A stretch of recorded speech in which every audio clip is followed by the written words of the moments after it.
Hello, and welcome to the American Politics channel, where we bring you all the latest news, politics and many more from the United States. So ensure to subscribe and turn on the notification bell to always stay informed. On Monday night, former President Donald Trump endorsed Viktor Orban, the Prime Minister of Hungary, for re-election. Which, in and of itself, isn't all that surprising.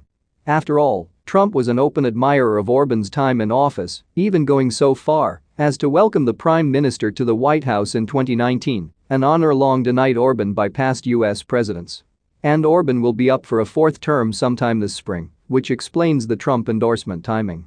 But the words that Trump used to endorse Orban are worth spending some time on because they are so revealing about what the former president values in a leader. Here's the Trump endorsement. Viktor Orban of Hungary truly loves his country and wants safety for his people. He has done a powerful and wonderful job in protecting Hungary, stopping illegal immigration, creating jobs, trade, and should be allowed to continue to do so in the upcoming election. He is a strong leader and respected by all. He has my complete support and endorsement for re-election as Prime Minister.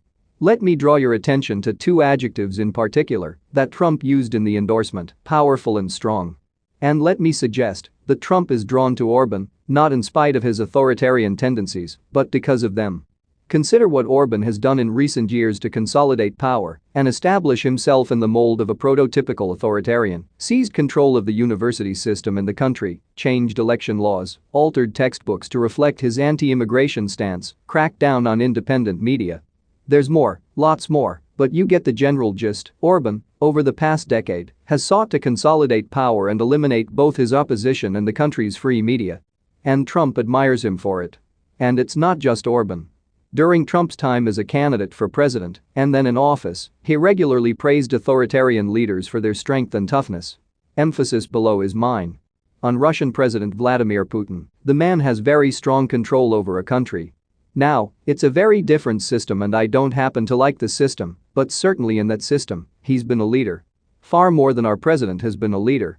On Chinese President Xi Jinping, and I like President Xi a lot. I consider him a friend, but I like him a lot. I've gotten to know him very well. He's a strong gentleman, right? Anybody that, he's a strong guy, tough guy. On Turkish President Recep Tayyip Erdogan, President Erdogan. He's tough, but I get along with him. And maybe that's a bad thing, but I think it's a really good thing. Believes that might makes right. He admires authoritarians like Orban and Brazilian President Jair Bolsonaro, whom he endorsed last year, because he is attracted to their ability to do whatever they want whenever they want. He is not concerned with the impacts on a free society of having a leader of the sort Orban is.